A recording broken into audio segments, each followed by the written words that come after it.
नमस्कार, मैं हूं विशाल शर्मा और आप देख रहे हैं मनी सेंट्रल। ये एक ऐसा शो है जहां हम गवर्नमेंट पॉलिसीज से लेकर इकोनॉमी, शेयर बाजार और पर्सनल फाइनेंस यानी आपकी जेब से जुड़े मसलों पर बात करते हैं। इन मसलों को आसान भाषा में विस्तार से समझाने के लिए हमारे साथ मौजूद हैं हमारे सहयोगी और वरिष्ठ आर्थिक पत्रकार प्रवीण शर्मा। सर, आपका मनी सेंट्रल में बहुत स्वागत है। Thank you Vishal. अमेरिका और चीन के बीच टैरिफ को लेकर डील हो गई है। चीन ने कहा कि वो अमेरिकी सामानों पर 10% टैक्स लगाएगा, तो वहीं अमेरिका ने चीनी सामानों पर टैरिफ 145% से घटाकर 30% कर दी। लेकिन बड़ा सवाल चाइना +1 स्ट्रैटेजी को लेकर उठ रहा है।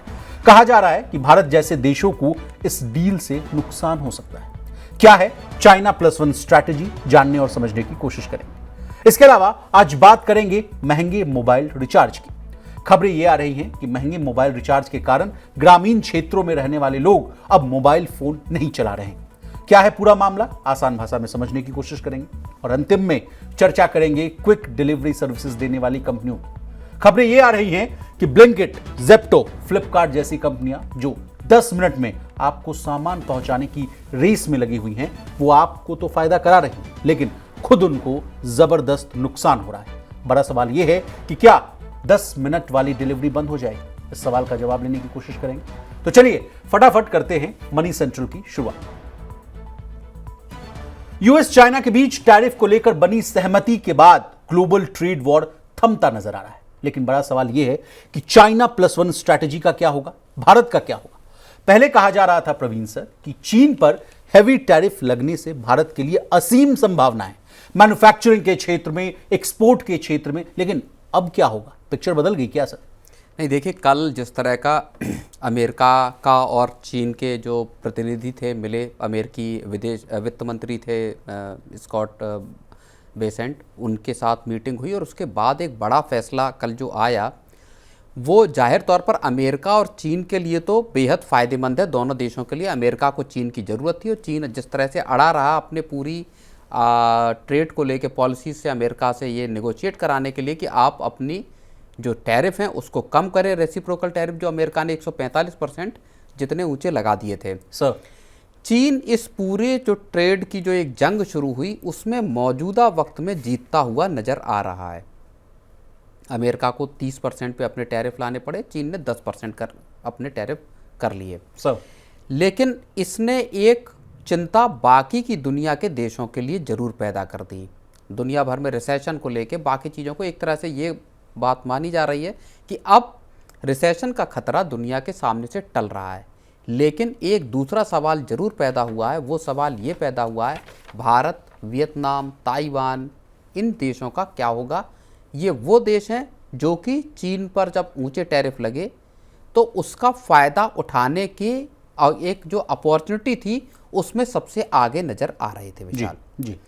अब लग ये रहा है कि अगर चीन के साथ कारोबारी रिश्ते बहाल हो जाते हैं, सामान्य हो जाते हैं अमेरिका के, तो जो कंपनियां चीन में रहकर ट्रेड कर रही हैं, चीन में रह के मैन्युफैक्चर कर रही हैं, क्या उनके पास इस बात की अनिवार्यता होगी कि वो दूसरे देशों में जाएं? चाइना +1 की जो एक पॉलिसी थी जिसको लेके हमने कल भी जिस चीज़ को डिस्कस किया, क्या वो चाइना 1+ की पॉलिसी अब धरातल पर उतर पाएगी या वहाँ पे अब कंपनियां अपने पैर रोकेंगी कि नहीं, अब चूंकि चीज़ें बहाल हो रही हैं, ठीक हो रही, सुधर रही हैं, तो हमको अभी दूसरे देशों में शिफ्ट होने की ज़रूरत नहीं है। सर, चर्चा में आगे बढ़ेंगे, लेकिन उससे पहले आपसे हम समझना चाहेंगे कि चाइना 1+ जो स्ट्रैटेजी है, रणनीति, ये है क्या सर? इसको पहले हमारे व्यूअर्स के लिए आसान भाषा में समझाइए।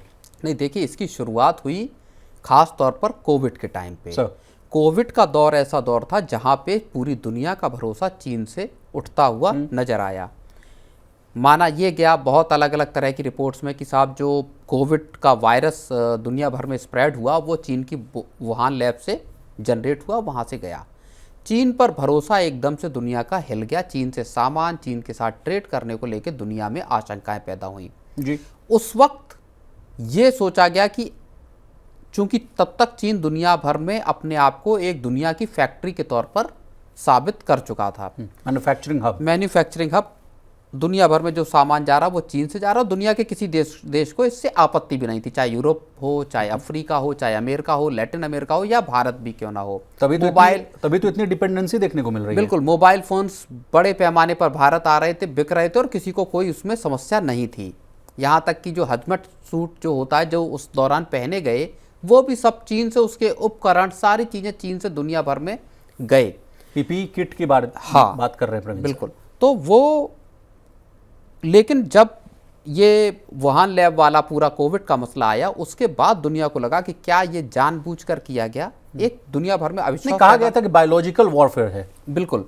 तो उस अविश्वास के चलते फिर ये सोचा गया कि क्या दुनिया को जो सामानों की जरूरत है वो चीन को अगर हम हटा देते हैं तो किस तरह से दुनिया की जो सप्लाई चेन है वो बहाल होगी। तब कंपनियों ने ये सोचा कि आपको चीन का एक बेस अगर है आपके पास, तो एक और देश ऐसा सोचना पड़ेगा जहां पे कि आपकी यूनिट लगे।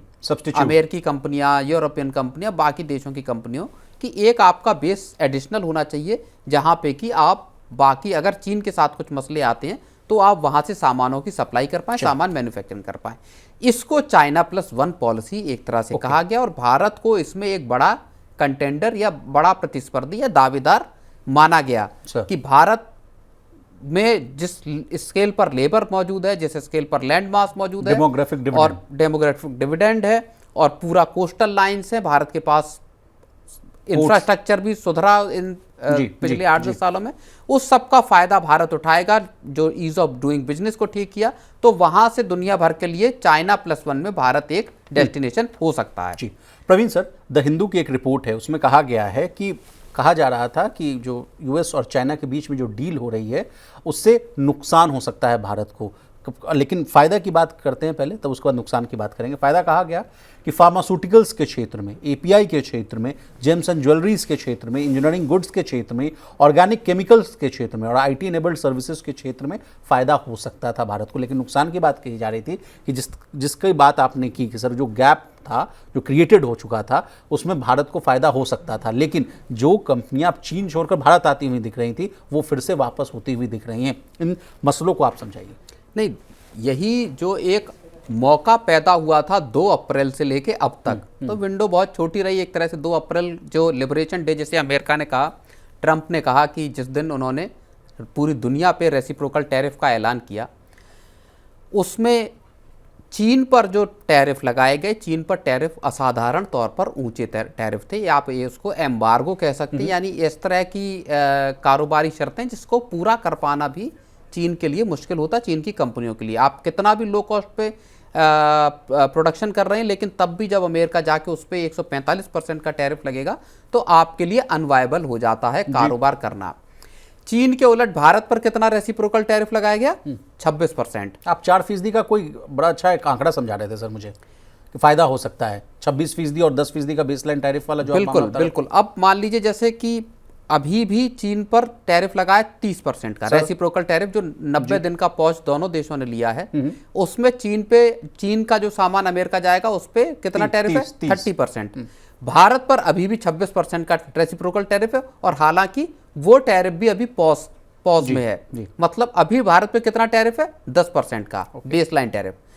अब अगर चीन का जो सप्लाई चेन मान लीजिए भारत शिफ्ट होती है, तो अभी भी 30 और 10 का भी अगर आप गैप देख लीजिए तो 20% है। अगर 26% का टैरिफ भी भारत पे रहता है और चीन पे 30% का टैरिफ रहता है, मान लीजिए डील भी हो जाती है और इसी लेवल पे रहती है, तब भी भारत एक डेस्टिनेशन रह सकता है जहां 4% 5% का आपको गेन है अमेरिकी मार्केट में। चलिए प्रवीण सर, अब इस पिक्चर में वर्ल्ड बैंक के जो अजय बंगा साहब हैं उनको भी लाना बहुत ज़रूरी है, उनकी भी बात कर लेते हैं। उन्होंने कल भी हम लोगों ने मनी सेंट्रल में उस पर चर्चा की थी, क्या थी वो मामला, उसको इस कहानी से जोड़कर समझाइए। नहीं, अजय बंगा ने कल एक बहुत टाइमली ईटी को जो इंटरव्यू दिया था, बहुत टाइमली, और उन्होंने बहुत एक सटीक बात कही कि भारत के पास सिर्फ 5 साल का वक्त है जिसमें वो चाइना प्लस वन के दावेदार के तौर पर या फायदे को उठा सकता है।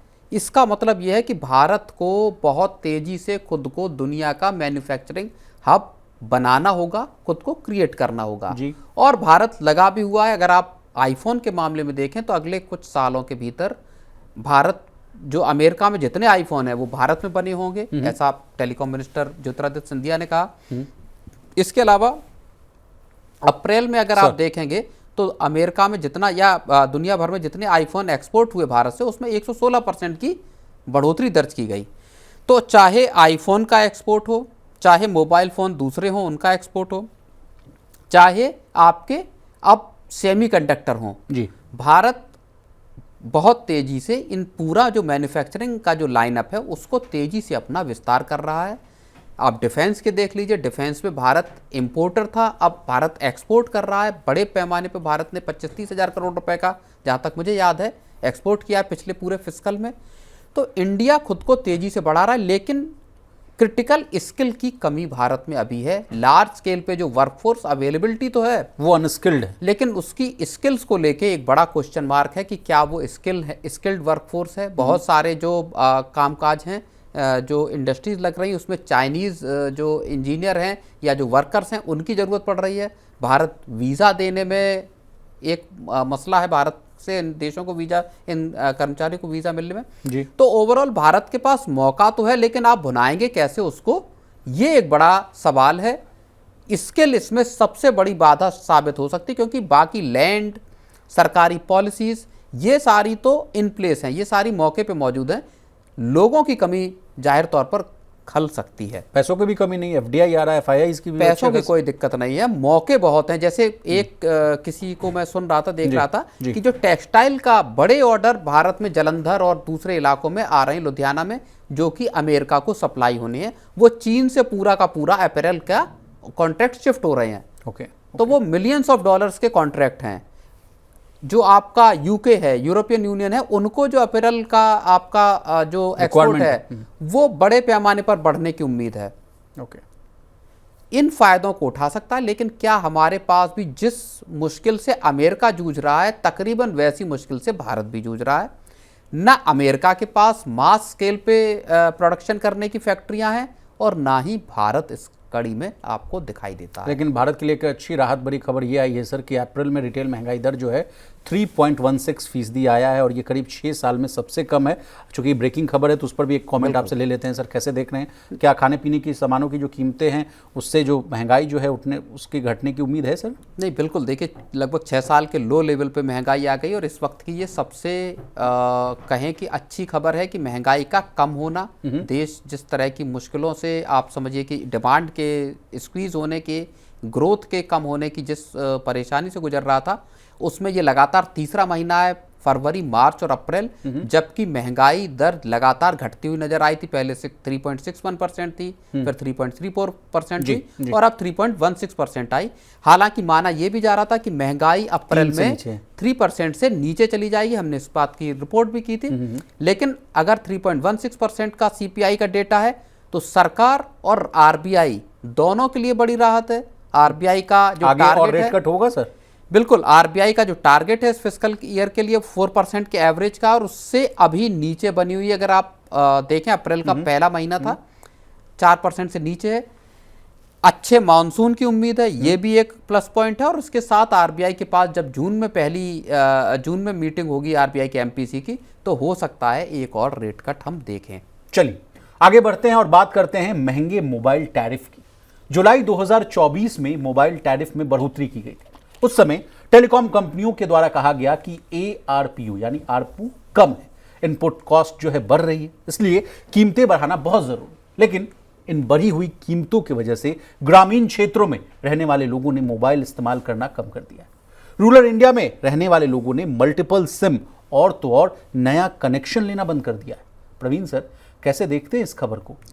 नहीं, ये खबर देखिए, हम टेलीकॉम सेक्टर को लगातार कवर करते हैं, चाहे सेटकॉम हो, चाहे मोबाइल रिचार्ज की बात हो, क्योंकि ये देश के करोड़ों लोगों से जुड़ा हुआ सीधा मसला है, और हर आदमी की जेब पर असर डालता है। कम से कम मिडिल क्लास और लोअर मिडिल क्लास की अगर हम बात करें तो ऐसे हर आदमी की जेब पर असर डालने वाला एक फैक्टर है जी मोबाइल। एक घर में आप उसका सीधा अंदाजा लगा लीजिए, एक घर में अगर 2 या 3 मोबाइल हैं, और 2 और 3 मोबाइल में मान लीजिए सबके पास एक एक सिम है, और हर घर में आप जाहिर तौर पे बच्चे हैं, पति पत्नी हैं, तो 2 या 3 मोबाइल हैं, उनके पास सिमें अगर हैं, और उसमें हर मंथली आपको रिचार्ज कराना है, तो एक परिवार का बजट अच्छा खासा मोबाइल पर खर्च हो 5 जाता। आदमी का अगर परिवार है सर, और पांचों में अगर समझ लीजिए कि 300 रुपए महीने लग रहे हैं, क्योंकि देखिए 850 से 900 के बीच में 84 दिन का प्लान चल रहा है, तो समझ जाइए कि 5 लोगों का परिवार 300, तो 5 गुने 300 यानी 1500 रुपए महीने के खर्च बैठ रही है सर। एग्जैक्टली और पिछले साल जब जुलाई में जब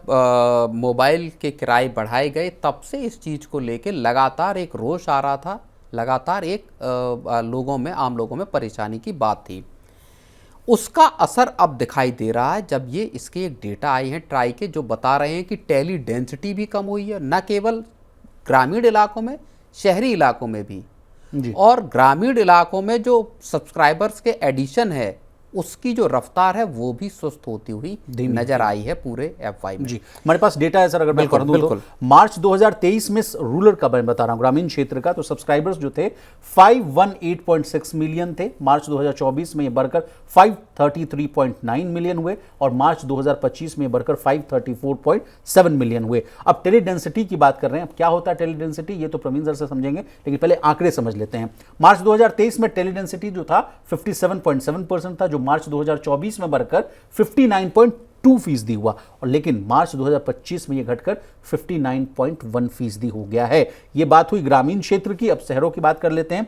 वहां जो सब्सक्राइबर बेस था मार्च 2023 में 653.7 मिलियन, मार्च 2024 में यह बढ़कर 665.4 मिलियन हुआ, मार्च 2025 में बढ़कर 661.1। जिस धीमी रफ्तार की बात कर रहे हैं प्रवीण सर, वो आपको देखने में मिल रहा होगा। टेली डेंसिटी की बात की जाए तो मार्च 2023 में जो 133.8% था, वो मार्च 2024 में बढ़कर 133. माफ कीजिएगा, ये घटा है, 133.7% हुआ, और मार्च 2025 में इसमें और जो है गिरावट देखने को मिली, और ये आया हुआ कहाँ, 131.5% के आसपास सर। सबसे पहले सर इन आंकड़ों को समझेंगे, मैंने आपको बता भी दिया डेटा, लेकिन टेली डेंसिटी क्या होता है सर ये समझाइए, उसके बाद ये जो गिरावट है उसको समझाइएगा, इसके फैक्टर्स क्या है। बिल्कुल, टेली डेंसिटी का मतलब यह है कि हर 100 लोगों पर कितने सिम है, सीधी तौर पर। अब जैसे ग्रामीण इलाकों की आपने बात की, तो जो 2023 की जो बात है, मार्च 2023 की, वहाँ 57.7% की टेली डेंसिटी थी, यानी हर 100 लोगों में से 57.5 लोगों के पास एक तरह से मोबाइल सिम है या वो सब्सक्राइबर है। ये डेटा बढ़ा और 59.2 पे पहुंचा अगले साल, और इस साल घटकर 59.1% पर आ गया। इसका मतलब ये है, और इसी तरह अगर आप शहरी इलाकों में देखें 133.7 से 131.5 के आसपास आ गया जी। ये आंकड़ा ये बताता है कि जो महंगे रिचार्ज की वजह से लोगों ने अपने पास जो एडिशनल सिमें थी वो खत्म की हैं या उनको डिसकंटिन्यू किया है।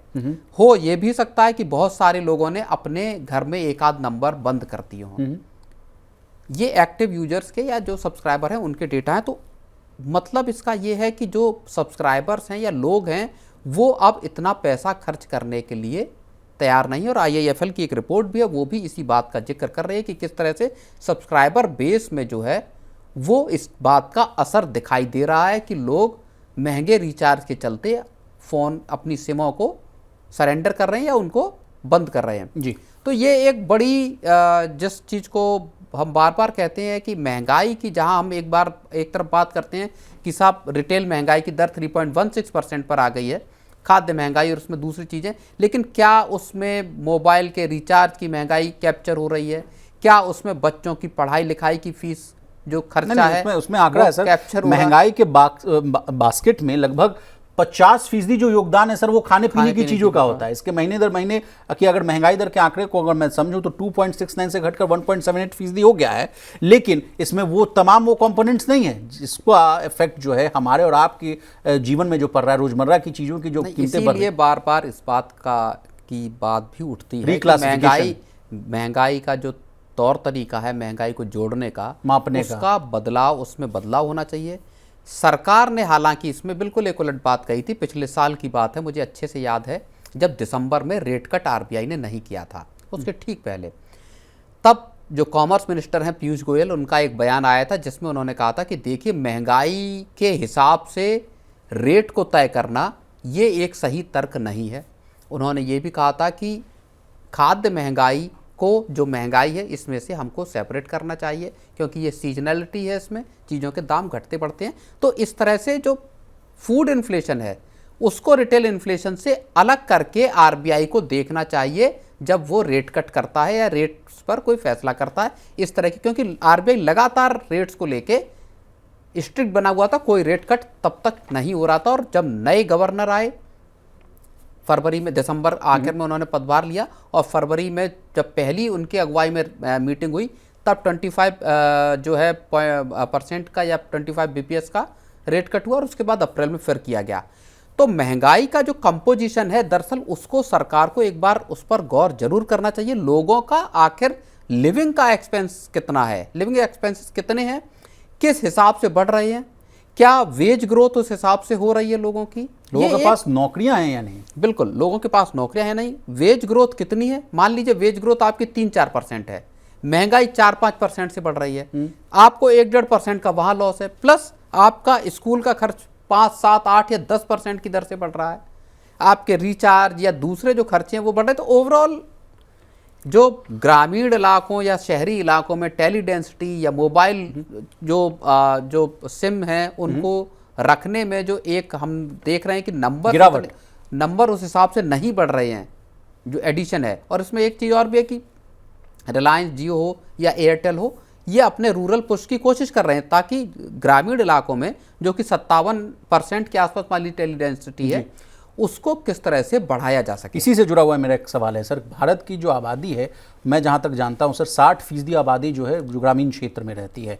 आपको बिजनेस मॉडल मुझे समझाइएगा, बिजनेस करना है इन कंपनियों को, तो भाई सबसे ज़्यादा आपको ज़रूरत है रूरल पेनिट्रेशन की। वहाँ के आंकड़े आपको बता दे रहे हैं कि तस्वीर कैसी दिख रही है। इसके बाद जेफरीज की रिपोर्ट आ रही है कि भाई जून 2024 में मैंने टैरिफ बढ़ाया था, जिस समय टेलीकॉम कंपनियां ने जो टैरिफ बढ़ाया उसका असर अब धीरे धीरे कम होता जा रहा है। आपको इस छमाही में फिर वो बढ़ता हुआ दिख जाएगा। बिल्कुल भाई आप कैसे बिजनेस चलाओगे? फिर आप कहोगे कि आरपीयू मेरा कम है, 300 आरपीयू लाने की हम कोशिश कर रहे हैं, इनपुट कॉस्ट मेरा बढ़ रहा है। भाई जहां आपका जो कंज्यूमर है वही त्रस्त है, वही आपका नहीं ले पा रहा है सामान आपको। तो टेलीकॉम कंपनियां लो कॉस्ट कंज्यूमर की बजाय हाई पेइंग कंज्यूमर्स को हासिल करना चाहते हैं। Then what about Starlink? फिर क्यों आ रहा है वो उसका भी तो एजेंडा यही है। स्टारलिंक भी आएगा तो वो जाहिर तौर पर धर्मार्थ नहीं आएगा, मतलब किसी तरह की मदद के लिए नहीं आ रहा, वो भी आएगा तो चीख रहा है ना बिजनेस के लिए वो भी आ रहे हैं। क्षेत्र में, सुदूर क्षेत्र में हम रूरल पेनिट्रेशन करने के लिए हम लाएंगे। फायदा देखिए देश के लोगों को मिलेगा, लेकिन जो कल भी हम बात कर रहे थे कि क्या इसका फायदा जेब पर खर्च के तौर पर लोगों को मिल पाएगा। इन पर्टिकुलर अगर हम हिली एरियाज़ या कोस्टल एरियाज़ या डेंस फॉरेस्ट्स के इलाकों में देखें, नॉर्थ ईस्ट की तरफ देख लीजिए, क्या वहाँ लोगों को इसका स्टारलिंक जैसे सेटकॉम सर्विस प्रोवाइडर्स का फ़ायदा होगा या नहीं, ये देखने वाली बात होगी। लेकिन इस साल की अगर दूसरी छमाही में फिर से टेलीकॉम के जो प्राइसेस अगर बढ़ते हैं, टैरिफ बढ़ते हैं, तो वो वाकई आम लोगों के लिए एक बड़ा झटका साबित होने वाला है। And what about last comment about financial inclusion? Phone jam Trinity उससे जुड़ा हुआ होता है फाइनेंशियल इंक्लूजन। आपको अगर पेमेंट करना हो, मोबाइल की सर्विसेज अगर आपको यूज़ करनी हो, तमाम तरह के आपके रोजमर्रा के काम करने हो, गैस बुकिंग करनी हो, सब में आपको मोबाइल की ज़रूरत होती है। वो भले ही सरकार कहती रहे कि अब QWERTY कीपैड फ़ोन से जो 1000-2000 रुपये का फ़ोन है उससे भी चलेगा UPI और तमाम तरह की इंटरनेट सर्विसेज चल रही है, लेकिन धरातल पर वैसा होता हुआ दिखता नहीं है सर। लेकिन फाइनेंशियल इंक्लूजन पर आपका एक लास्ट कमेंट चाहेंगे? नहीं, बिल्कुल, ये अगर इसको इनडायरेक्ट इसका इम्पैक्ट अगर आप देखेंगे, असर देखेंगे, तो वो इस चीज़ पर भी पड़ता हुआ नज़र आ सकता है और होगा। 59% का अगर आपका टेली डेंसिटी है रूरल एरियाज़ में, इसका मतलब हर 100 में से तकरीब 60 मान लेते हैं, तो 100 में से 60 लोगों के पास ही मोबाइल फ़ोन है, यानी 40 लोगों के पास आपके फ़ोन नहीं है। इनमें से बहुत सारे लोग ऐसे होंगे जिनके पास 2 सिम होंगी। भाई ग्रामीण इलाकों में भी जो वेल ऑफ लोग हैं, जिनकी थोड़ी बहुत कमाई ठीक ठाक है या खेती बाड़ी ठीक है, जिन पे पैसे हैं, उनके पास 2 फ़ोन या 2 सिम 3 सिम हो सकती हैं। लेकिन उससे जो लोअर तबका है जिसके पास अफोर्डेबिलिटी नहीं है, उसके पास शायद फ़ोन भी नहीं है। तो इन लोगों को बैंकिंग जो आपका पूरा जो करोड़ों खाते जनधन के खोले गए उसका लाभ कैसे मिलेगा, क्या उनके खाते खुल गए हैं, वो एक समस्या। मोबाइल चूँकि आप आज की तारीख में हर फाइनेंशियल ट्रांजैक्शन से जुड़ा हुआ है और हर तरह की दूसरी सरकारी सर्विस भी अगर आपको कोई चाहिए तो आपको मोबाइल फ़ोन का नंबर उसमें अनिवार्य है। तो वाकई ये टेली डेंसिटी का कम होना और एडिशंस में एक तरह के अगर हम कहें कि स्टैग्नेंट हो जाना, इस तरफ भी एक खतरे का खतरा का या चिंता का जरूर सबब बनता हुआ दिखाई दे रहा है विशाल। चलिए आगे बढ़ते हैं और बात करते हैं ब्लिंकिट, ज़ेप्टो और फ्लिपकार्ट की। इन कंपनियों ने आम लोगों को 10 मिनट में सामान डिलीवर करने के चलते अपने पैर पर कुल्हाड़ी मार दी। अब कैसे कुल्हाड़ी मारी, आंकड़ों से समझिए। क्विक कॉमर्स कंपनियां हर महीने 1300 से लेकर 1500 करोड़ रुपए खर्च कर रही और रिजल्ट यह है कि कंपनियों को तगड़ा नुकसान हो रहा है। फ्लिपकार्ट के सीईओ कल्याण कृष्णमूर्ति कह रहे हैं कि भाई कंपनी के खर्चे पर ब्रेक लगाओ, हर महीने $40 मिलियन का कैश जो है मेरा स्वाहा हो रहा है। जोमैटो ने 15 मिनट वाली क्विक सर्विस को मात्र 4 महीने में ही बंद कर दिया। कंपनी का मार्च क्वार्टर में कंसोलिडेटेड नेट प्रॉफिट 77.7% यानी 78% घटा। सर, क्या सच में 10 मिनट वाली डिलीवरी बंद हो जाएगी? नहीं, ये इस देखिए भारत में जो क्विक कॉमर्स का बिजनेस जो है वो 2 हिस्सों में नज़र आता है। अब से 2-3 साल पहले एक बार कोशिश की गई थी इसको शुरू करने की जी, एक जो जल्दी से डिलीवरी करने वाले क्विक कॉमर्स वाला पूरा। उस वक्त कंपनियां आई, 1-2 ने शुरू किया और उस वक्त लगा कि ये बिजनेस सर्वाइव नहीं कर पाएगा, ये वायबल है नहीं इतना जल्दी सर्विस डिलीवरी करना। तो फ्लिपकार्ट और बाकी कंपनियों ने पैर इस पर अपने पीछे खींच लिए, रोक लिया कि देखा जाए। फिर ब्लिंकिट ने शुरुआत की और बड़े पैमाने पर इसको एक्सपेंड किया और 10 मिनट में देने की। उसके बाद फ्लिपकार्ट, अमेजॉन और बाकी ज़ेप्टो या और दूसरी कंपनियां, उन्होंने 10 मिनट में, 5 मिनट में अपना सामान मुहैया कराने का एक पूरा फोकस शुरू किया और एकदम ये लगा कि ये बिजनेस इंडिया में सबसे तेजी से थ्राइव होने वाला या आगे बढ़ने वाला है। 10 मिनट में आपने ऑर्डर किया, फटाक से आपके घर पे सामान आ गया। लेकिन उसकी कॉस्ट क्या बैठ रही है बैकएंड पे, ये एक बड़ा सवाल था। हाल फिलहाल के वक्त तक नहीं आया, अब वो चीज़ें उभर कर सामने आने लगी कि आखिर फ्लिपकार्ट या जो बाकी ज़ेप्टो या ब्लिंकिट है, इनकी कॉस्ट क्या बैठ रही है इस पूरे धंधे को चलाने की। और इसके साथ एक और मसला भी जुड़ा हुआ है जी। अब जो आप बात बता रहे हैं कि $40 मिलियन या $4 करोड़ का कैश बर्न कर रही है फ्लिपकार्ट इस बिजनेस पे, और माना जा रहा है कि अब वो एक्सपेंशन को नहीं चाहते बहुत ज़्यादा तेज़ी से करना। प्रवीण सर, कैश बर्न क्या होता है?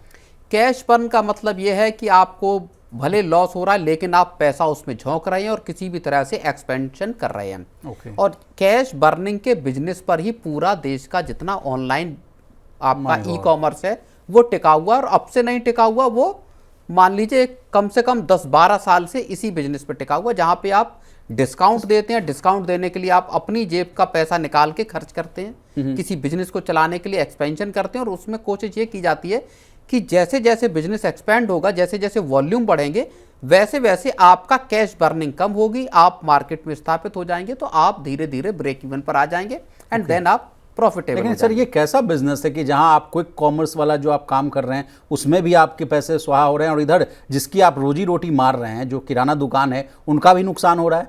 नहीं, तो अल्टीमेटली अगर आपको ब्रिक एंड मोर्टार जिसको कहते हैं वहाँ पे रिटेल को अगर मात देनी है, तो आपके पास दूसरा तरीका यही था कि आप अपना पैसा ग्राहकों को दें। 10 रुपए की आपको चीज़ पड़ रही है, आप उसको 8 रुपए में ग्राहक को दें और 2 रुपए अपनी जेब से सब्सिडी दें। Basically this is a form of subsidy. Okay. तो अब वो सब्सिडी दे रहे थे, लेकिन उसकी कॉस्ट कितनी बैठ रही है? तो फ्लिपकार्ट की जैसे $4 करोड़ की आपकी कॉस्ट आ रही है मंथली संभवतः, और 1500-1300 करोड़ रुपए बाकी के ये जो ज़ेप्टो और बाकी का जो आपने डेटा बताया, यानी इतने ऊंचे कॉस्ट पे आपको बिजनेस को चलाना, आप कब तक उस बिजनेस को चलाएंगे? अभी यह है कि इन स्टार्टअप्स को विदेशों से फंडिंग होती है अलग अलग राउंड्स में, कभी $10 करोड़ की, कभी $20 करोड़ की। उस पैसे से आप कैश बर्न करते हैं, कैश बर्न करके अपने बिजनेस को एक्सपांड करते हैं। अब फ्लिपकार्ट कह रहे हैं कि हम इसको कुछ चुनिंदा शहरों तक ही सीमित रखेंगे और इसके आगे नहीं बढ़ाना चाहते। दूसरा फैक्टर जो है, जो ज़्यादा इंपॉर्टेंट और गंभीर भी है, इस कैश बर्निंग के जरिए मान लीजिए फ्लिपकार्ट या अमेजॉन या दूसरी कंपनियां तो अपना बिजनेस चला रही हैं, लेकिन जो बात आप कह रहे हो कि क्या किराना दुकानों का क्या होगा, इसको लेके कैट और दूसरे संगठन लगातार सवाल उठाते रहे हैं सरकार के पास भी, और अलग अलग मेमोरेंडम सरकार को देते रहे कि आखिर जो 10 मिनट में डिलीवरी कर रहे हैं या 5 मिनट में, वो गली मोहल्ले नुक्कड़ में जो दुकानें हैं किराना की या डार्क स्टोर्स तो इनके हैं जो फ्लिपकार्ट वगैरह के हैं, 500 के आसपास 300 फ्लिपकार्ट के भी डार्क स्टोर्स बताए जाते हैं। डार्क स्टोर का मतलब हुआ ऐसे वेयर हाउस जो आपके इलाके में कहीं आसपास ये कंपनियां खुलती हैं, जहां पूरा सामान है, सब्जी से लेके शैम्पू तक। जी जी। और आपने ऑर्डर किया तो वो उस डार्क स्टोर से आपका जो डिलीवरी बॉय है वो वहां से सामान कैरी करेगा और आपके घर पर। लेकिन इस पूरी प्रक्रिया में कैश बर्न करके आपको तो विदेशों से फंडिंग मिल रही है, लेकिन जिस व्यक्ति ने, जो आपके गली मोहल्ले नुक्कड़ पे दुकान है जिसकी किराना की, जिसने 10 लाख 15 लाख रुपए लगाए हैं और वो दुकान खोली है, उसका पूरा बिजनेस चौपट होता हुआ नजर आ रहा है। इस बात की फिक्र बार बार जो कैट जैसे संगठन सरकार को कर रहे हैं। आपसे ही चर्चा हो रही थी सर, कोलगेट को लेकर आपने कहा था कि महाराष्ट्र में इसका विरोध प्रदर्शन हो रहा है, वो कह रहे हैं कि मेरे ही प्रोडक्ट। हालांकि उसमें अपडेट ये है कि उन्होंने उनकी कोलगेट पामोलिव के साथ जो डिस्ट्रीब्यूटर्स के एसोसिएशन है उनके साथ बात हुई है और वो मसला सुलझाने के लिए तैयार है। What about Dabur sir? उन्होंने तो बोला कि जाओ भाई, मैं तो डिस्ट्रीब्यूटर्स को अपना सामान दूंगा ही नहीं, मैं अब ऑनलाइन ही बेचूंगा। जाहिर तौर पर वहां पे 50% 60% का डिस्काउंट कंपनियां भी दे रही। कंपनियों को क्या फायदा हो रहा है क्विक कॉमर्स में या ई कॉमर्स पे जाने में? एक्स्ट्रा पैसे नहीं खर्च करना पड़ रहा है। आपका डिस्ट्रीब्यूटर्स पे आपका बाकी का सारा खर्च आपका बच रहा है, आपका कमीशन बच रहा है, आपको मार्केटिंग के लिए अलग से एफर्ट नहीं डालने पड़ रहे। एक जो मार्केटिंग की टीम है उसका आपको एफर्ट नहीं, आपका प्रोडक्ट फ्लिपकार्ट की साइट पे या XYZ कोई भी ई कॉमर्स साइट हो उस पर लिस्ट है, ग्राहक आ रहा है, वहां देख रहा है, आपने एडवर्टाइजमेंट करना सोशल मीडिया पे या दूसरे जो भी डिजिटल या ब्रॉडकास्ट मीडिया, जो भी दूसरे formal informal word of mouth के जरिए पे वहां से आप उसका एडवर्टाइजमेंट कर रहे हैं और लोगों को खरीदना है तो वो ऑनलाइन साइट पे जा रहे हैं। ग्राहक दुकान पर न जाए, इस तरह की कोशिशें फ्लिपकार्ट या इन जैसी उनकी है। लेकिन इसमें असली शिकार देखिए, कंज्यूमर्स को फायदा है कि उनको 10 रुपए का माल 8 रुपए या 7 रुपए मिल रहा है, उसके लिए उसको घर पे खास तौर पे ऐसे वक्त पे जबकि महंगाई चरम पे है, लोगों को घर पे सामान मिल रहा है, बड़ी सहूलियत है। आपने रात के 10 बजे ही फोन किया, 10 मिनट में आपके पास रोजगार। उसका दूसरा इफेक्ट ये भी है सर कि कितने लाख लोगों को रोजगार भी मिला है, जिसका स्टार्टअप वाला जो झमेला हुआ था सर, जिसमें पीयूष गोयल साहब आ गए थे, बात करते हुए नजर आए थे, उसमें तमाम इन्हीं लोग कंपनियों के जो सीईओज हैं उनका बयान था कि चलिए महाराज आप बोलिए स्टार्टअप पे, लेकिन हम लोगों ने कितना रोजगार दिया, कितना टैक्स हम लोगों ने भरा। नहीं, लेकिन वो रोजगार देखिए, उसमें जो पीयूष गोयल की बात है मैं उससे बहुत ज्यादा इत्तेफाक रखता हूं। वजह उसकी ये है कि जो आप रोजगार दे रहे हैं उसका आखिर क्वालिटी क्या है। नौकरी का मतलब सिर्फ नौकरी नहीं है, नौकरी का मतलब ये है कि उसका क्वालिटेटिव एस्पेक्ट क्या है, आखिर उसमें क्या कितनी वैल्यूएबल वो जॉब है। आप अब सरकार नियम लेके आई है, इस बार के बजट में भी थे, अदरवाइज गिग वर्कर्स के लिए कौन से सोशल सिक्योरिटी नेट हैं, क्या उनका पीएफ कटता है। ये जो प्लेटफॉर्म है ये भले ये कह रहे हैं कि हम नौकरी दे रहे हैं, क्या आप उनको पीएफ के दायरे में ला रहे हो, क्या आप उनको पेंशन के दायरे में लेके आ रहे हो, क्या उनको किसी तरह का इंश्योरेंस की फैसिलिटी आप मुहैया करा रहे हैं। जो डिलीवरी बॉय है, जो सड़क पे जा रहा है, बाइक उठा के लेके सामान जा रहा है धूप में, उसको क्या इस तरह खबरें आ रही थी प्रवीण सर कि उनको हेल्थ रिलेटेड बहुत इश्यूज हो जाती थी। बिल्कुल है, दिल्ली बॉम्बे एक डिलीवरी बॉय जो ई कॉमर्स का सामान लेके जाता है उसके पास 20-20 25-25 किलो का बैग होता है। तो उनकी दशा जाहिर तौर पर, जो नौकरी है, लोगों के पास चूंकि काम धंधे नहीं है, लोगों के पास नौकरियां नहीं है, इसलिए लोग मजबूर हैं उस काम को करने के लिए। लोगों के पास स्किल नहीं है इसलिए वो मजबूर हैं इस काम को करने के लिए। अदरवाइज ये कोई बहुत क्वालिटेटिव जॉब है नहीं, नौकरी है नहीं। 18-20 हज़ार रुपए में 10-12 घंटे काम करना या डिलीवरी दिन भर बाइक चलाना, उसको एक बड़ी इकोनॉमी जब आप बन रहे हैं, जब आप एक विकसित भारत की संकल्पना कर रहे हैं कि 2047 तक बनना है, वैसे दौर में इस तरह की नौकरियों से ऊपर निकलना होगा। मोर ऑफ स्किल्ड जॉब की तरफ जाना पड़ेगा, जहाँ पे आपके IIT के लेवल का ना भी हो, लेकिन ITI है, पॉलिटेक्निक है, जहाँ पे हाईटेक की आपको नहीं, बेसिकली आप बोल रहे हैं कि R&D पर ज्यादा फोकस करना चाहिए, उस पर बिल्कुल। हाईटेक आपका जो वर्कफोर्स है उसको टेक्नोलॉजी की जानकारी होनी चाहिए, वो उस तरह के कामों में, सेमीकंडक्टर बनाने काम है या बाकी चीज़ों में आना चाहिए। डिलीवरी करना ठीक है, अभी के माहौल में जाहिर तौर पर लोगों के पास जब नौकरियां नहीं है, एक अच्छी चीज़ है, लेकिन ये कोई क्वालिटी जॉब नहीं कही जा सकती। नहीं, अब मुझे जैसा लग रहा है कि जिस तरह से टेक्नोलॉजी इतनी जल्दी इवॉल्व हो रही है सर, आई थिंक कि जो वर्कर्स हैं, जो पहुंचा रहे हैं सामान, इनको कहीं ना कहीं ये रोबोट्स ना रिप्लेस कर दे, आर्टिफिशियल इंटेलिजेंस ना उसको रिप्लेस कर सके, तब तो और पिक्चर जानते हैं दूसरी हो जाएगी। नहीं, AI को लेके कई तरह की चीज़ें हैं, जैसा बार बार बात आती कि जैसा कंप्यूटर जब आए थे तब भी इसी तरह की बातें कही गई थी। अभी उसमें पिक्चर आगे जाके स्पष्ट होगी कि क्या वाकई एआई नौकरियां खाने वाला है या नौकरियां और देने वाला है। Okay okay okay. क्योंकि अंत में लोगों की ज़िंदगी आसान हो रही है, सहूलियतें लोगों को मिल रही है। एआई के जरिए आप बहुत सारे, चाहे आप इलाज को देख लीजिए या बाकी चीज़ें हैं, एआई मददगार अभी तक साबित हो रहा है। लेकिन कुल मिलाकर प्रवीण सर ये आंकड़े बता रहे हैं कि किराना स्टोर्स वालों के दिन जो है बेहतर होने वाले हैं, क्योंकि जिस तरह से ये इतना खर्च कर नहीं पाएंगे सर, जिस तरह से आप बता रहे हैं कि कैश बर्न कर रहे हैं, प्रॉफिट हो नहीं रहा है, तो भाई कहीं ना कहीं अच्छे दिन आने वाले हैं किराना वालों के लिए। हाँ, अगर कैश बर्न पर रोक लगाते हैं, अगर डीप डिस्काउंट देकर ग्राहकों को एक्वायर करना और इसके जरिए आप जो गली मोहल्ले नुक्कड़ का जो दुकानदार है उसका बिजनेस खत्म करना, तो वो एक अच्छी प्रैक्टिस मुझे लगता है कंज्यूमर्स के को अच्छा लगता है कि ठीक है हमें सस्ता मिल रहा है। लेकिन आम जो दुकानदार है, जाहिर तौर पर वो भी इसी इकोनॉमी का हिस्सा है, वो उसका भी परिवार है, छोटे लोग हैं, वो कम आय वर्ग वाले लोग हैं, उनके लिए भी किसी ना किसी तरीके की सिक्योरिटी का अरेंजमेंट होना चाहिए ताकि उनके बिजनेस बचे रहें, उनका घर परिवार भी चलता रहे। चलिए प्रवीण सर, आपका बहुत शुक्रिया, आपने अपना कीमती समय निकाला और तमाम विषयों को बहुत ही आसान भाषा में विस्तार से समझाने की कोशिश की। तो आज के मनी सेंट्रल में बस इतना ही। इसी तरह देश, दुनिया और बिजनेस जगत से जुड़ी तमाम ताजा तरीन खबरों के लिए बने रहिए हमारे साथ और देखते रहिए मनी नाइट।